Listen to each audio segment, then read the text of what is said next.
সমস্যা হচ্ছে বৌদি আমাকে বলছে 2টা আপনাদের কাগজে গন্ডগোল আছে। কি গন্ডগোল আছে? হ্যাঁ, সবই তো ডকুমেন্টস নিয়ে আসছি বৌদি, বার্থ সার্টিফিকেটও আছে।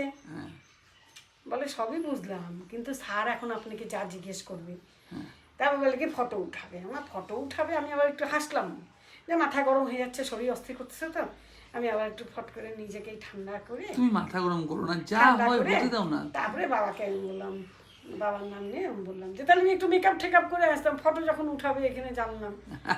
বলে হ্যাঁ, তখন আরেকজন পরিচিত ছিল, সে বলছে তাহলে চুল টুলো একটু কালো ঠালো করে আসবো। হ্যাঁ, এখন ফটোও আবার উঠাবে, এখানে খাওয়ার ব্যবস্থা করতে পারতো।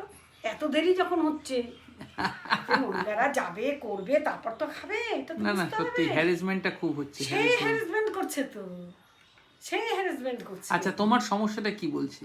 আমার সমস্যা হচ্ছে, একটা হচ্ছে তোর বয়সের ডিফারেন্স আমার সঙ্গে তোমার। হ্যাঁ, এটা আমি কি বলবো, মানে মা আর ছেলের বয়সের ডিফারেন্স। হ্যাঁ, আর একটা আমাকে বৌদি বললো না যে এটা একটু সন্দেহ হচ্ছে। কি ব্যাপার, আমি কি করে বলবো? তো যা সত্যি তাই, এখানে সন্দেহের কি আছে না বলো? যা সত্যি তাই, আমি তোমার ছেলে, তো সত্যি আমি তোমার ছেলে। আমার জন্ম ইন্ডিয়াতে হয়েছে, এটা তো সত্যি। তো এগুলো তো কি, এগুলো সন্দেহ আবার কি আছে? মেন সমস্যা এটা, তোমার সঙ্গে আমার বয়সের ডিফারেন্স 15 বছরের কম। এটাই হলো সবচেয়ে বড় সমস্যা।